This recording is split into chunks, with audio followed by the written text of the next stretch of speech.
मारीच की माया और सोने का हिरण। शूर्पणखा का बड़ा भाई रावण लंका में राज करता था। वह अपने बल प्रताप के लिए तीनों लोकों में विख्यात था। देवता उसके नाम से थर-थर कांपते थे। कुबेर से उसने पुष्पक विमान छीना।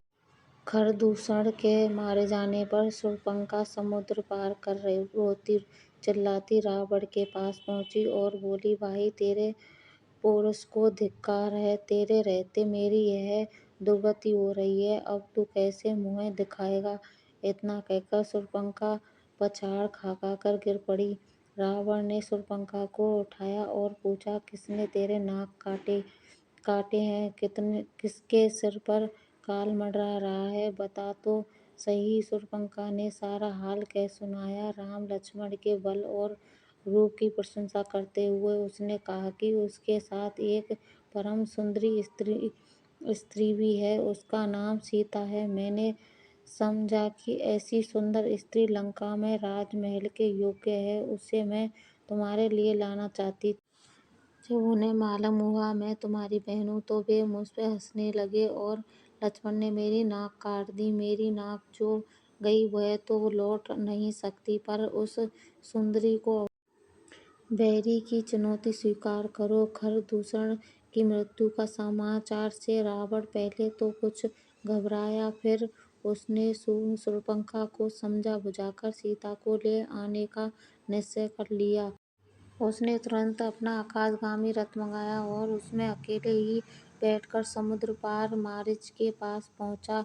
विश्वामित्र के आश्रम में श्री राम के बाण से चोट खाकर मारीच समुद्र के किनारे तप करने लगा था। मारीच ने राक्षस राज का उचित सत्कार किया और इस तरह आने का कारण पूछा। रावण ने मारीच को पूरी अपना आशय बताया और कहा, सीता हरण में तुम मेरी सहायता करो। सोने का हिरण बनकर तुम राम लक्ष्मण को आश्रम से दूर ले जाओ, तभी मैं सीता का हरण कर लाऊंगा। स्त्री के वियोग में राम या तो अपने आप मर जाएगा या उसका बल क्षीण हो जाएगा, तब मैं उसे सहज ही जीत लूंगा। रावण की बात सुनकर मारीच के प्राण सूख गए। उसने राम के बाण की घटना सुनाकर कहा कि अब तो जब कोई राम का नाम लेता है, अक्षर वाला कोई शब्द, रथ, राजा, रत्न आदि बोलता है तो कँपकँपी लग जाती है। मेरी बात मानो तो राम से बैर न करें। मारीच की बात सुनकर रावण बड़ा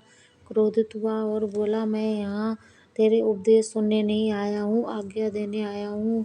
हो सकता है कि राम के बाण से तू बच जाए, लेकिन यदि मेरी बात नहीं मानी तो मैं तुझे अभी मार डालूंगा। मारीच को विवश होकर रावण की बात माननी पड़ी। रथ में बैठकर दोनों पंचवटी पहुंचे और मारीच सोने का हिरण बनकर राम की कुटी के आसपास घूमने लगा।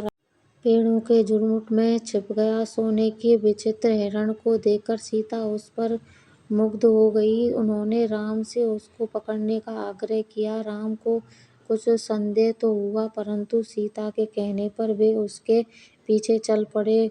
लुकता छिपता मारीच राम को बहुत दूर ले गया। उसे पकड़ने का राम ने बहुत प्रयत्न किया, परंतु वह पकड़ में न आया। तब राम ने एक कठोर बाण उस पर छोड़ दिया। बाण लगते ही अपने असली रूप में आ गया। राम की बोली में वह जोर से चिल्लाया, हाँ सीता, हाँ लक्ष्मण। मैं सारा राम की पुकार सुनते ही सीता लक्ष्मण से बोली, भाई संकट में है, जल्दी जाओ। लक्ष्मण ने कहा, माता आप चिंता न करें, आर्य राम का कोई कुछ नहीं बिगाड़ सकता। जो वह बनावटी मालूम पड़ती है। खरदूषण के मारे जाने पर राक्षस बदला लेने पर उतारू हैं। वे हर तरह का छल कर सकते हैं। जब लक्ष्मण किसी तरह उन्हें अकेला छोड़ने को तैयार न हुए तो सीता अनेक प्रकार दुर्वचन कहने लगी। वे बोली, तुम भी भरत के गुप्तचर मालूम पड़ते हो।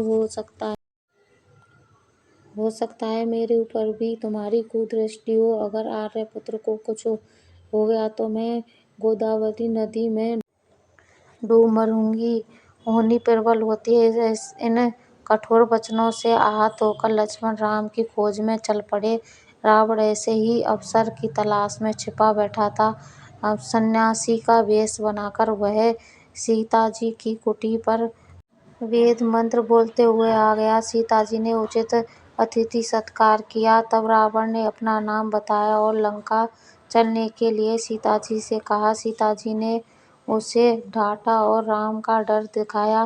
रावण ने समय खोना उचित न समझा। उसने झटपट सीता जी को उठा लिया और आकाशयान में बैठकर लंका की ओर चल दिया। सीता जी हा हा राम, हा लक्ष्मण चिल्लाती हुई रोती जाती थी। प्रत्येक वृक्ष, पहाड़, पशु पक्षी से वे निवेदन करती कि वे राम को बता दें कि लंका का राजा रावण तुम्हारी प्यारी रानी को पकड़कर ले गया है।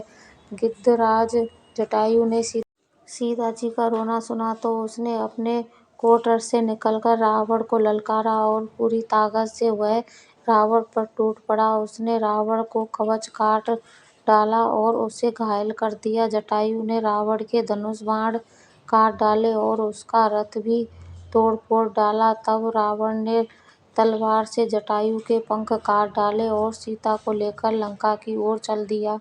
रास्ते में सीता ने एक पहाड़ की चोटी पर कुछ बंदरों को बैठे देखा। रावण की आंख बचाकर कुछ आभूषण एक कपड़े में बांधे और पोटली को पहाड़ की चोटी पर गिरा दिया। लंका पहुंचकर रावण ने सीता को अपना सारा राजमहल दिखाया और कहा कि यह सब तुम्हारी ही है। तुम लंका की पटरानी बनने को तैयार हो तो मेरा सब रानियां तुम्हारी सेवा में रहेंगी। परंतु सीता किसी तरह न मानी। वे बराबर उसे डांटती रहीं। तब रावण ने सीता को अशोक वाटिका में रखकर उन पर कड़ा पहरा लगा दिया और कहा मैं एक वर्ष का समय देता हूँ। यदि तू न मानी तो तेरा वध कर दिया जाएगा। श्री राम का ध्यान करते हुए सीता अपने दिन रो रो कर काटने लगी। सीता कथा।